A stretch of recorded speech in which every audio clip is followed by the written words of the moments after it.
एक नई रूममेट के साथ शिफ्ट होना नई शुरुआत होनी चाहिए थी। बुरे ब्रेकअप और लीज खत्म होने के बाद कमरे के लिए मेगन की ऐड मुझे किसी अच्छी किस्मत से कम नहीं लगी। घर काफी प्यारा था, पुराने जमाने जैसा दिखने वाला 2 कमरों का घर और साथ में लकड़ी की फ्लोरिंग, एक छोटी बालकनी जिससे शहर दिखता था। मेगन शांत रहती थी और दिखने में अजीब थी। उसकी आंखों के नीचे काले गड्ढे थे और उसकी आंखें लाल। पहली रात जब मैंने अपने कमरे में बैग खाली करना शुरू किया तो मुझे दीवारों से कुछ खरीदने की आवाज आई। आवाज काफी रिदम में आ रही थी, जैसे कोई प्लास्टर पर अपने नाखून चला रहा हो। मैंने अपना कान लगाकर सुनने की कोशिश की। क्या कोई है वहां? शांति। अगले दिन नाश्ते के वक्त मैं यूं ही इस बात का जिक्र करती हूँ, हे, क्या तुम्हें यहाँ कभी कभी रात को अजीब आवाजें सुनाई देती हैं, जैसे खुरचने की? मेगन ने अपनी चाय का सिप लेकर ऊपर देखा और कहा, पुरानी बिल्डिंग है, कोई ना कोई आवाज तो होती ही रहती है। कई दिन बीत गए और वो आवाज लगातार आती रही। एक शाम मैंने ध्यान दिया कि मेरे बेडरूम की दीवारों पर छोटे छोटे छेद हैं, लगभग दिखाई ना देने वाले। उनको बहुत ही सोच समझकर मेरे बिस्तर और बाथरूम की तरफ देखते हुए किया गया था। जब मैंने उनसे झांक कर देखा तो मुझे अंधेरे के अलावा कुछ दिखाई नहीं दिया। मैंने टेप और कागज लिया और उन छेदों को बंद कर दिया, लेकिन अगली सुबह उनके ऊपर से कागज हटा दिए गए थे और छेद और भी ज्यादा बड़े लग रहे थे। मेरे अंदर उल्लंघन की भावना हावी हो गई। मैंने सीधे मेगन से जाकर बात करने का फैसला किया। क्या तुमने मेरे कमरे की दीवार पर लगे कागजों को हटाया? उसने मेरी तरफ देखा। उसकी आंखों में किचन की डिम लाइट चमक रही थी। मैं भला तुम्हारे कमरे में क्यों आऊंगी? शायद तुम्हें भ्रम हुआ होगा कि तुमने कागज लगाए थे। उस रात नींद ने मुझे धोखा दिया। फिर में हो रही हर आहट ने मेरी जिज्ञासा को बढ़ा दिया। करीब 2 बजे मैंने फिर से खरुचने की आवाज सुनी। इस बार आवाज और भी ज्यादा तेज थी।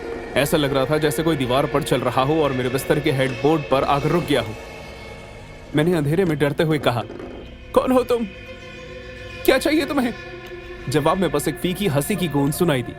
अगले दिन मैंने अपनी अलमारी का दरवाजा आधा खुला हुआ पाया। जो कपड़े मैंने नहीं पहने थे वो गायब थे। कुछ घंटों के बाद वो वापस आ गए। उन्हें अच्छे से तय करके बिस्तर पर रखा हुआ था। उससे गंध आ रही थी, गीली मिट्टी और किसी सड़े हुए मीट की बदबू का मिश्रण। उस रात मैंने तय किया कि मैं देर रात तक बाहर रहूंगी। एक कॉफी शॉप में बैठकर अपना ध्यान भटकाने के लिए मैंने अपना लैपटॉप खोला, लेकिन उसके वेबकैम की लाइट झिलमिलाने लगी। मैंने चढ़कर कैमरा को बंद कर दिया। कुछ ही पल में मेरी स्क्रीन पर किसी अनजान व्यक्ति का मैसेज आया, तुम क्यों नहीं चाहते कि मैं तुम्हें देखूं? मेरा दिल जोर से धड़कने लगा। कौन हो तुम? कोई जवाब नहीं आया। मैंने जोर से लैपटॉप बंद किया और सीधा घर की तरफ भागी। कमरे में जाकर मैंने दरवाजा अंदर से बंद कर दिया और उसके आगे कुर्सी अटका दी। घबराकर मैं बिस्तर पर लेट गई और मैंने किचन का एक चाकू अपने तकिए के नीचे रख लिया। कभी कभी बीच में मुझे किसी के होने का एहसास हुआ। मेरी आंख आधी नींद में खुलती और मुझे अपने बिस्तर के पास मेगन खड़ी हुई दिखती। उसकी परछाई बाहर से आ रही रोशनी से चमकती। मेगन, तुम क्या कर रही हो? उसने अपना सर घुमाया। तुम चिल्ला रही थी, मैं देखने आई थी कि तुम ठीक हो ना। मैं नहीं चिल्लाई। प्लीज यहां से चली जाओ। कमरे से बाहर जाने से पहले वो कुछ पल के लिए वहीं खड़ी रही। अगली सुबह ही मैंने फैसला कर लिया कि मैं यहां और देर नहीं रुक सकती। मैंने अपना सामान पैक करना शुरू किया और तय किया कि आज रात तक मैं चली जाऊंगी। जब मैं अपना सामान रख रही थी तो मेरे एक डब्बे से एक पेन ड्राइव निकलकर जमीन पर गिरी। मैं उसे पहचान नहीं पाई। जिज्ञासा सावधानी पर भारी पड़ी। मैंने उसे अपने लैपटॉप में लगाया। उसमें सिर्फ एक ही फोल्डर था जिसमें लिखा था क्लियर के लिए। उसे खोलते ही ढेर सारी फाइल्स सामने आ गई। हर फाइल पर डेट लिखी हुई थी। मैंने सबसे नजदीकी तारीख वाली फाइल को खोला। मेरी स्क्रीन पर मेरी बेडरूम की आधी रात का दृश्य खुला। मैं देर रात तक उस वीडियो को देखती रही क्योंकि उसमें मैं सोती थी। पलटियां लेती हुई नजर आ रही थी। उस वीडियो पर कल रात का टाइम दिखाई दे रहा था। मैंने दूसरी फाइल को खोला। उसमें मैं बाथरूम में थी और बिना कपड़ों के नहा रही थी। जैसे ही मुझे किसी की मेरी जिंदगी में घुसने की सीमा एहसास हुई, मेरी आंखों में आंसू आ गए, जिससे मेरे सामने सब धुंधला हो गया। मैं नहीं समझ पा रही थी कि मेरे ये प्राइवेट मोमेंट्स और मेरी निजी जिंदगी में कौन दखल दे रहा है। मैं बहुत ज्यादा उदास हो गई। आखिर में एक फाइनल फाइल थी जिस पर लिखा था आज रात। कांपते हुए हाथों के साथ मैंने उसे खोला। उसमें मेरे कमरे का लाइव फीड चल रहा था। उसके एंगल से यह साफ जाहिर था कि कैमरा मेरे कमरे की दीवार में ही लगा हुआ था। अचानक एक वीडियो हिली और मेरे सामने एक मैसेज आया, मैं आ रही हूँ। हॉलवे में तेज आवाज गूंजी। मैं बहुत ज्यादा घबरा गई। मैंने पुलिस को फोन करने के लिए फोन निकाला, लेकिन उस पर कोई सिग्नल नहीं आ रहा था। लाइट्स टिमटिमाने लगी और फिर वो लाइट्स बुझ गई, जिससे कमरे में अंधेरा छा गया। पैरों की आवाज पास आई। दरवाजे का नॉब घूमा। क्लेयर, मुझे अंदर आने दो। उसकी आवाज बहुत भारी थी। मैं पीछे हो गई। मैंने अपने हाथ में कसकर चाकू पकड़ लिया। दरवाजा आवाज करते हुए खुल गया, जबकि उसे नहीं खुलना चाहिए। मैंने उस पर ताला मारा था। वो वहां खड़ी थी, लेकिन उसमें कुछ अलग था। उसके अंग बहुत बड़े हो गए थे और जोड़े अजीब ढंग से मुड़े हुए थे, जो मुमकिन नहीं हो सकता। उसका चेहरा काला पड़ गया था। तुम्हें भागने की कोशिश नहीं करनी चाहिए थी। मैं चिल्लाने लगी और उसके पीछे से निकलकर हॉलवे में भागी। अपने पीछे से मैंने खुरीदने की आवाज सुनी, वही आवाज जो मुझे दीवारों से आती थी। अब वो सामने हो रही थी और मुझे पकड़ना चाहती थी। जैसे ही मैं लिविंग रूम में पहुंची, मुझे बाहर निकलने के लिए दरवाजा दिखाई दिया, लेकिन वो खुल नहीं रहा था। मेगन की हंसी गूंजने लगी। घबराकर मैंने कुर्सी की मदद से खिड़की का कांच तोड़ दिया और रेंगते हुए बाहर निकल गई। कांच के टुकड़ों की वजह से मेरे शरीर से खून निकलने लगा। मैं अंधेरी रात में भागती रही और तब तक नहीं रुकी जब तक मुझे गैस स्टेशन नहीं दिख गया। वहां पर काम कर रहा आदमी मुझे इस हाल में देखकर हैरान हो गया। आप ठीक तो है ना? मैंने उसे समझाने की कोशिश की। मेरे शब्द टूट टूट कर निकल रहे थे। उसने पुलिस को फोन किया, जो काफी जल्दी आ गई। मैंने उन्हें सब बताया, मेगन के बारे में, कैमरे के बारे में और पेन ड्राइव के बारे में। एक ऑफिसर ने शक्ल बनाते हुए मुझसे कहा, मैम वो बिल्डिंग तो पिछले कई सालों से खाली पड़ी है। मेरा खून बर्फ बन गया। नहीं, मैं पिछले हफ्ते ही यहाँ शिफ्ट हुई हूँ। मेगन मेरी रूममेट है। उन्होंने एक दूसरे को देखा। हम चलकर देखते हैं। लेकिन इस घर में रहने वाली आखिरी किराएदार एक लड़की थी और उसका नाम मार्गरेट था, जो सालों पहले मर गई थी। वो मुझे वापस ले गए। हमारे सामने बिल्डिंग खड़ी थी। खिड़कियां ऊपर की ओर दीवारों को अलग अलग चित्रों से ढका हुआ था। अंदर जाने पर धूल ने हमें घेर लिया। मेरे सामान कहीं भी दिखाई नहीं दे रहा था। जिस घर में मैं रहती थी वहां राख के अलावा और कुछ नहीं था, लेकिन लिविंग रूम के ठीक बीचों बीच एक चीज रखी हुई थी। एक पुराने ट्राइपॉड पर बहुत ही पुराना कैमरा, जिसे दरवाजे की तरफ रखा हुआ था। उस पर एक नोट था जिसकी लिखाई काफी देखी देखी थी। तुम्हारी परफॉर्मेंस के लिए बहुत बहुत शुक्रिया। मैं जो देख रही थी उस पर मुझे विश्वास नहीं हुआ। मैं बुरी तरह कांपने लगी और अधिकारियों ने मुझे बाहर आने में मदद की। ये बहुत ही अजीब बात है कि किस तरह कोई आपके दिल के इतने करीब आ जाता है और आपको पता ही नहीं चलता कि वही शख्स आपके दिल के साथ खेल भी रहा है और आपसे आपकी जिंदगी छीन रहा है। भले ही हमारे बीच खून का रिश्ता नहीं था, लेकिन फिर भी क्लाउडिया और मैं बहनों से भी बढ़कर थी। 20 साल पहले जब मैं उससे पहली बार एक चैरिटी इवेंट पर मिली, तब से ही वो मेरे हर काम में साथ थी। मेरी शादी, जेक का पैदा होना, मेरा तलाक। जब माइक मुझे छोड़कर गया तो वो क्लाउडिया ही थी जिसने मेरा साथ दिया, मेरे आंसू पोंछे और मेरी बिखरी हुई जिंदगी के टुकड़ों को समेटा। जेक भी उसे बहुत पसंद करता था, इसलिए जब मेरी हिप की सर्जरी हुई तो मुझे इस बारे में सोचने में वक्त नहीं लगा और मैंने क्लाउडिया को अपने साथ रहने के लिए बुलाया। मुझे उसकी हर बात पर विश्वास था। वो खाना बनाती थी, सफाई करती थी और जेक का ख्याल रखती थी। वो मेरा सहारा थी, हमेशा मुस्कुराती। लेकिन फिर दरारें दिखने लगी, बहुत छोटी छोटी चीजें जिन पर पहले नजर में ध्यान नहीं गया था। जेक के 17वें बर्थडे के बाद बीमारी शुरू हो गई। शुरुआत में साधारण सर्दी थी, इसलिए चिंता की कोई बात नहीं थी। और फिर यह सिलसिला बढ़ता गया और तब तक बढ़ता रहा जब तक थकान असहनीय नहीं हो गई और मेरी हड्डियों में रेंगने लगी। मैंने जितना भी आराम किया उतना ही बढ़ता गया। मैं अलग अलग डॉक्टर्स के चक्कर काटती हूँ। खुद को मेडिकल टेस्ट के अधीन कर लिया, लेकिन कोई जवाब नहीं मिल रहा था। मैंने बहुत कुछ ट्राई किया, बहुत सारी दवाइयां खाई, लेकिन मेरी शरीर जवाब दे चुका था।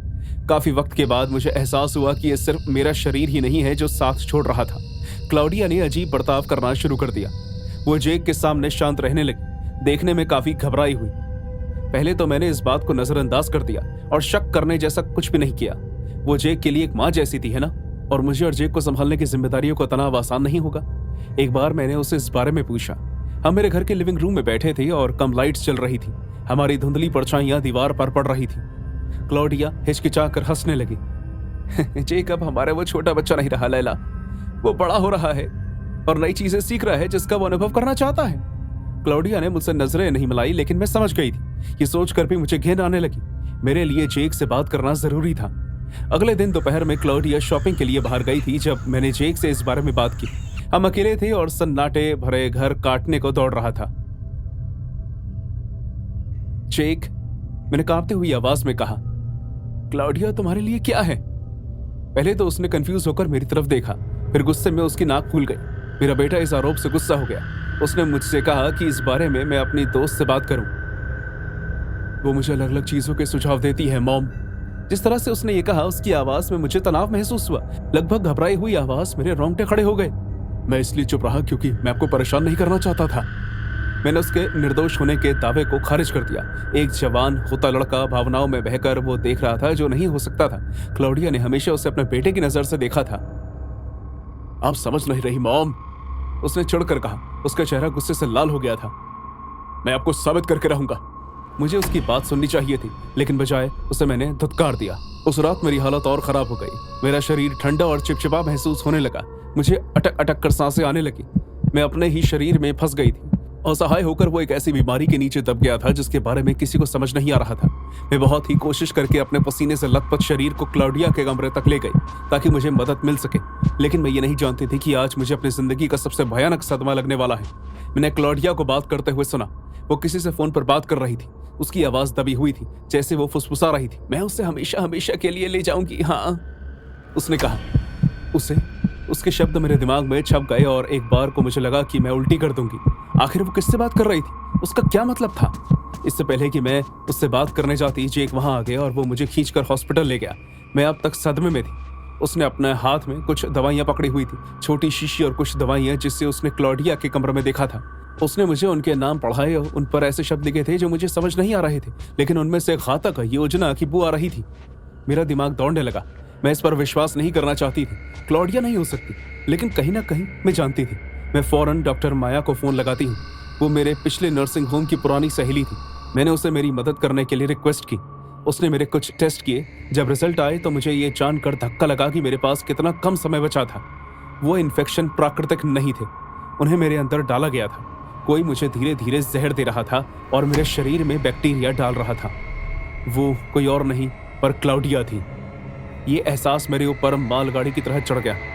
जिस औरत पर मैंने अपनी जिंदगी के लिए विश्वास किया, अपने बेटे के लिए विश्वास किया, वो पिछले कई महीनों से बहुत ही चालाकी और तरीके से मुझे मारने की कोशिश कर रही थी, सिर्फ इसलिए ताकि वो जेक को ले जा सके।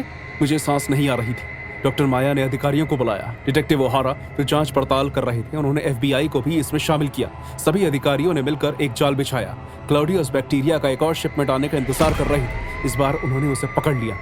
इस रात उन्होंने उसे गिरफ्तार किया। मैं घर की खिड़की से उसे तड़पता हुआ बस देखती रही और उसे हथकड़ी लगाई गई। वो लड़ी, चिल्लाई और हर इल्जाम के लिए ना कहने लगी, लेकिन सबूतों के आधार पर उसे मानना ही पड़ा। क्लाउडिया ने इस बात को स्वीकार किया कि किस तरह उसे लगता था कि मैं जेक को पालने के काबिल नहीं हूँ और ना ही माँ के साथ रहने के लिए। उसे लगता था कि मैं अपनी जिंदगी में असफल रही हूँ। उसे हटाना जरूरी था, उसने चिल्लाकर कहा। जब पुलिस की गाड़ी की लाल और नीली बत्तियां रात में धुंधली हुई तो मैं कांप उठी। क्लाउडिया जा चुकी थी, लेकिन उसकी छाया बनी रही, एक ऐसा दाग की तरह जिसे मैं कभी नहीं धो पाऊंगी। जेक और मैंने अगले कुछ दिनों तक सिर्फ और सिर्फ क्लाउडिया के बारे में ही बात की। हम बच तो गए थे, लेकिन दुनिया अब और भी ज्यादा खतरनाक लगने लगी। अब और कोई भ्रम अनुभव करना नहीं बचा था। बस ये डरावना सच था कि सच्चाई वो हो सकती है जिसे आंखें नहीं देख सकती, और जो कुछ भी हम देखते हैं वो सच नहीं होता।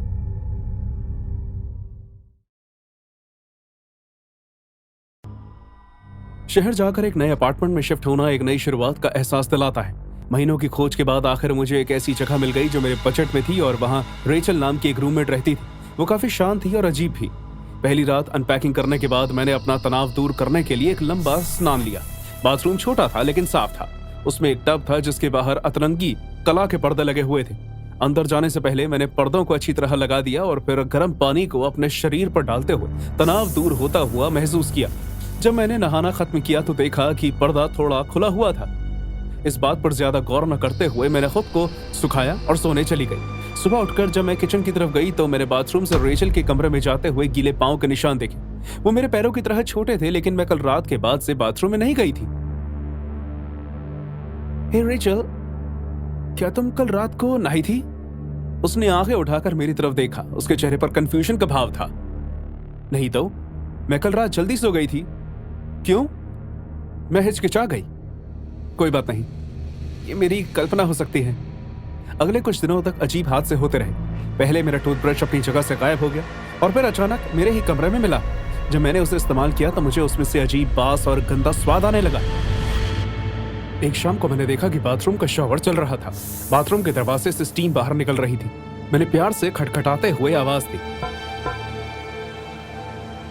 रेचल, क्या तुम अंदर हो? कोई जवाब नहीं आया। मैंने ध्यान से दरवाजा खोला। कमरा खाली था। शीशे पर ओस जमी हुई थी। उस पर कई बार मेरा नाम लिखा गया था। मेरा दिल जोर जोर से धड़कने लगा। ये कौन हो सकता है? रेचल, ये कोई मजाक नहीं है। वो मुझे चौंकती हुई मेरे पीछे से आई। क्या हुआ? मैंने शीशे की तरफ इशारा किया। क्या ये तुमने किया है? उसने शीशे की तरफ देखा। उसे कुछ समझ नहीं आ रहा था।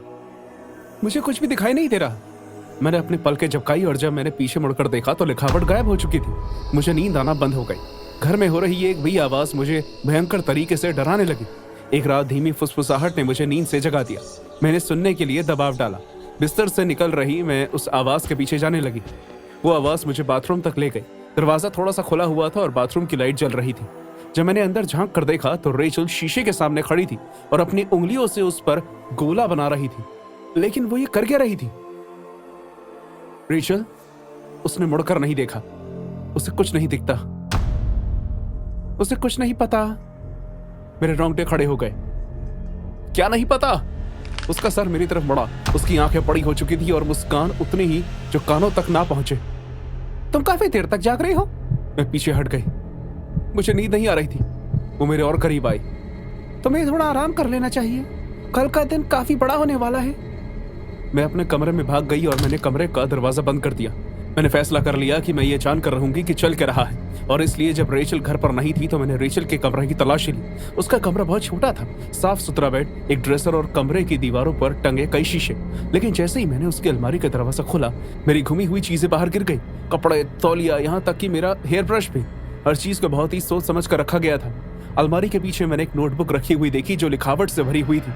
मैं ये देखकर दंग रह गई कि उस पर मेरा नाम लिखा हुआ था, बार बार लिखा हुआ था, और साथ ही में मेरे छोटे छोटे स्केच भी बनाए हुए थे, कुछ साफ और कुछ खराब। मुझे अपने पीछे किसी के आने की आवाज सुनाई दी। क्या कुछ ढूंढ रही हूं? मैं पीछे मुड़ी और उस नोटबुक को अपने सीने से लगा लिया। तुम्हारे पास मेरा सामान क्यों है? उसने अपना चेहरा झुकाया। उसकी आंखों में चमक थी। कुछ समय के लिए उधार पर ली है। तुम्हारी पसंद इतनी बढ़िया जो है। मैंने अपनी आवाज को स्थिर रखने की कोशिश की। यह कोई आम बात नहीं है। तुम मेरी मर्जी के खिलाफ मेरे कमरे में घुसी। उसने कदम आगे बढ़ाया। कमरे में घुसी? हम रूममेट्स हैं। हम सब कुछ शेयर करते हैं। मैंने दरवाजे की तरफ बढ़ी। मुझे लगता है कि मुझे एक नई जगह ढूंढने की जरूरत है। उसकी मुस्कान ढल गई। तुम नहीं जा सकती, कम से कम तब तक नहीं जब तुम इतनी करीब हो। मैं और नहीं सुनना चाहती थी। मैंने उसे धक्का दिया, अपने कमरे में चले गई और अपना फोन उठा लिया। जैसे ही मैंने 911 पर फोन किया, लाइन बंद हो गई। कोई सिग्नल नहीं आ रहा था। रेचल की हॉलवे से गूंजती हुई आवाज आ रही थी। तुम इतनी जल्दी बचकर नहीं निकल सकती। घबरा कर मैंने मेन दरवाजे से बाहर निकलने की कोशिश की, लेकिन दरवाजे पर ताला लगा था। मैं बहुत डर गई। मैं वापस बाथरूम की तरफ भागी। मैंने सोचा कि मैं खिड़की से बाहर कूद जाऊंगी। जैसे ही मैं अंदर घुसी, मेरी नजर एक चीज पर पड़ी। शीशे पर एक छोटी सी लाल बिंदी टिमटिमा रही थी। जब मैंने उसके करीब जाकर देखा तो मुझे एहसास हुआ कि वो शीशा नहीं था, बल्कि वो दो तरफा खिड़की थी जिसके पीछे कैमरा लगा था। रेचल के टैबलेट पर एक वीडियो रील चलने लगी जो काउंटर पर बहुत ही ध्यान से रखा गया था। उस वीडियो में मैं थी और मेरे तन पर कपड़े नहीं थे। कहीं पर मैं नहा रही थी, कभी ब्रश कर रही थी तो कभी सो रही थी। घबराहट में मेरे पैरों से जमीन खिसक गई। ये तुमने क्या किया है? रेचल मेरा रास्ता रोककर दरवाजे पर खड़ी हुई थी। मैंने हम दोनों के पल रिकॉर्ड किए हैं, हमारी एक साथ बिताई गई जिंदगी। मैंने उसे देखा। उसकी शक्ल धुंधली लगने लगी और धीरे धीरे मेरी तरह दिखने लगी। क्या तुम क्या कह रही हो? वो मेरे करीब आई। उसने धीमी आवाज में मुझसे कहा, मुझे तुम हमेशा से ही अच्छी लगी हो लीसा। तुम्हारी जिंदगी, तुम्हारे दोस्त, तुम्हारी मुस्कान, मुझे सब कुछ चाहिए। मुझे एहसास हुआ कि उसने मेरे कपड़े पहने थे जो उसे बिल्कुल फिट आ रहे थे। पहले उसके बाल जो भूरे रंग के हुआ करते थे, अब उसने उनमें गोल्डन हाइलाइट्स करवा लिए थे। तुम पागल हो। वो मेरे ऊपर झपटी और हम लड़ाई करते हुए टैबलेट पर गिर गए। उसकी स्क्रीन टूट गई और एक खराब वीडियो चलने लगी जिसमें वो मेरी तरह बर्ताव करने की कोशिश करती हुई दिखाई दे रही थी। मेरी तरह आवाज निकालने की कोशिश कर रही थी। गुस्से में मैंने उसे धक्का दिया और मैं किचन की तरफ भागी। वहां जाकर मैंने चाकू उठा लिया। दूर हटो मुझसे। वो किसी शैतान की तरफ जोर से हंसी। तुम मेरा कुछ नहीं कर सकती, अब हम दोनों एक हैं। मुझे दूर से सायरन की आवाज सुनाई दी। बाद में मुझे पता चला कि तेज शोर होने की वजह से पड़ोसी ने पुलिस को फोन किया था। रेचल के चेहरे के भाव बदलकर गुस्से में तब्दील हो गए। तुमने सब खराब कर दिया। वो फिर मुझ पर चढ़ने की कोशिश करने लगी, लेकिन इससे पहले कि वो कुछ कर पाती दरवाजा खुला और पुलिस ऑफिसर्स अंदर आ गए। हथियार नीचे रखो। मुझे एहसास हुआ कि वो मुझ पर चिल्ला रहे थे। मैंने चाकू गिरा दिया और हाथ उठा लिया। मेरी मदद कीजिए, ये मेरी आइडेंटिटी चुराने की कोशिश कर रही है। उन्होंने रेचल की तरफ देखा जो अब डर कर खड़ी हुई थी और उसकी आंखों से आंसू निकल रहे थे। मुझे नहीं पता कि क्या हो रहा है, इसने बस मुझ पर हमला कर दिया। मैं उसकी बात सुनकर हैरान हो गई। नहीं, ये झूठ बोल रही है, ये मेरे ऊपर नजर रख रही थी। एक अधिकारी ने धीरे से मुझे रोका। नहीं, इससे पूछिए कि जेनेवा में क्या हुआ था और फिर कंफर्म करने के लिए मेरी मॉम को कॉल कीजिए। उसकी मुस्कान चली गई। उसने एक कहानी बनाना शुरू किया कि चोर ने उसका पर्स चुराने की कोशिश की, लेकिन जब अधिकारियों ने मेरी मॉम को कॉल किया तो उन्होंने बताया कि मैं कभी जेनेवा गई ही नहीं थी। उसे गिरफ्तार कर लिया गया। मुझे इस बात को साबित करने के लिए अपना पासपोर्ट दिखाना पड़ा कि मैं कभी जेनेवा नहीं गई थी। मैं नहीं जानती कि उसने ऐसा क्यों किया, लेकिन मैंने अपने आप को यह कहकर मना लिया कि वो एक साइको थी जो कोई और बनना चाहती थी।